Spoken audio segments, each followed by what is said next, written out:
అమ్మ, ఇప్పుడు మనకి లలితా సహస్రనామం చదువుతూ ఉంటాం కదా! లలితా సహస్రనామంలో అంటే మనకి చి చికాకులు గాని, చింతలు గాని, బాధలు గాని ఇవన్నీ పోవాలంటే ఏ మంత్రం చదివితే చాలా మంచిది? అంటే ప్రశాంతంగా ఉంటుంది మైండ్ అనేది. ఈ ఈ రకంగా లలితా సహస్రనామం ఇది నేను రాసిన పుస్తకమే. హ్మ్. ఇలా లలితా సహస్రనామం ప్రతిదీ కూడా రకరకాల దుఃఖాలు, చింతలు మనుషులకు ఉంటూనే ఉంటాయి. ఇవన్నీ మన దౌర్భాగ్యం అంతే కదా! అవును. ఇవన్నీ పోవాలి. అంటే హ్మ్. సౌభాగ్యం, భాగ్యం అంటేనేమో మంచివి. హ్మ్. దౌర్భాగ్యం అంటే చెడువి. ఈ అవును. చెడ్డ ఆరా అంతా మనకి పోవాలి అంటే అమ్మవారి కాళ్ళు పట్టుకుంటే పోతాయి. హ్మ్. దాంట్లో ఒక నామం ఉంటుంది.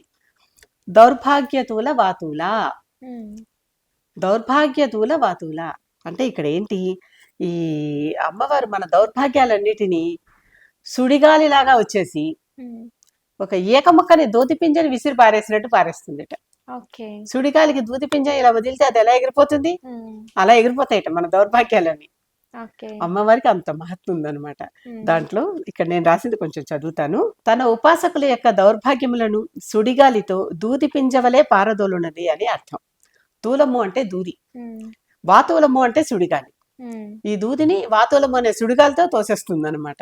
దౌర్భాగ్యం అనే తూలని వాతూలంతో ఎగరగొట్టేస్తుంది. హ్మ్. అష్ట ఐశ్వర్యాల వలనే దౌర్భాగ్యాలు కూడా 8.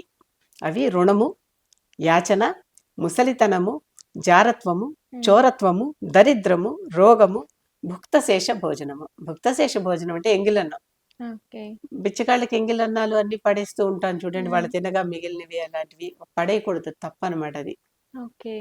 వాళ్ళు ఫ్రెష్గా అంటే ఫ్రెష్గా అంటే మనం ముందర తీసి పక్కన పెట్టింది పెట్టచ్చు, కానీ మనం ఆ, ఎంగిలి చేసి పెట్టకూడదు. హ్మ్. తల్లి తప్ప పిల్లలకి ఎవరు ఎంగిలి పెట్టే హక్కు లేదు. హ్మ్. తల్లికి ఉంది. ఓకే.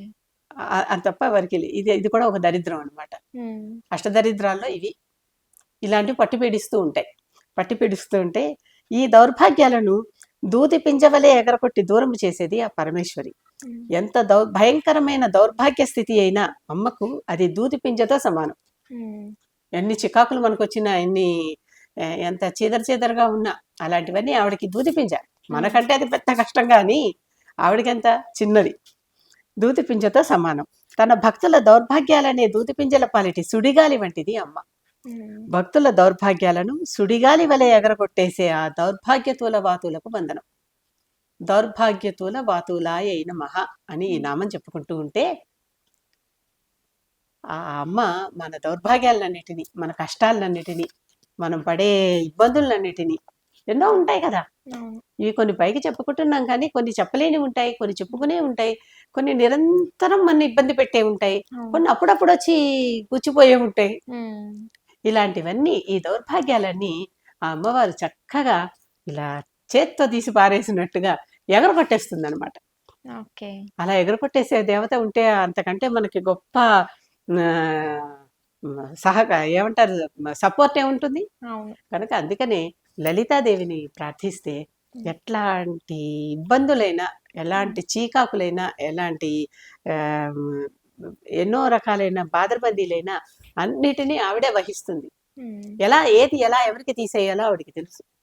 ఓకే. అమ్మ నువ్వే చెయ్యి అని నమ్ముకొని ఆవిడకి వదిలేయటమే. హ్మ్. అది చాలా ముఖ్యం.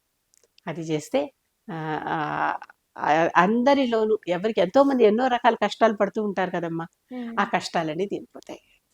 ఓకే. ఏం అక్కర్లా, మనసులో ఆవిడని ఇలా పెట్టుకుని భావించుకోవటమే. హ్మ్. ఇప్పుడు నేనేదో ఉందని పటం పెట్టాను, పుస్తకం పెట్టుకున్నాను. హ్మ్. భావించుకోవటమే. ఆ అమ్మ నా మనసులో ఉంది. నన్ను కాపాడుతుంది, నన్ను రక్షిస్తుంది.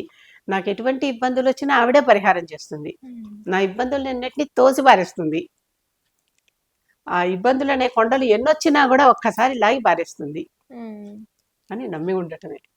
ఆ నమ్మకం ఉంటే ఎటువంటి ఇబ్బందులు రావమ్మా. అమ్మవారు ఓకే. రక్షిస్తుంది.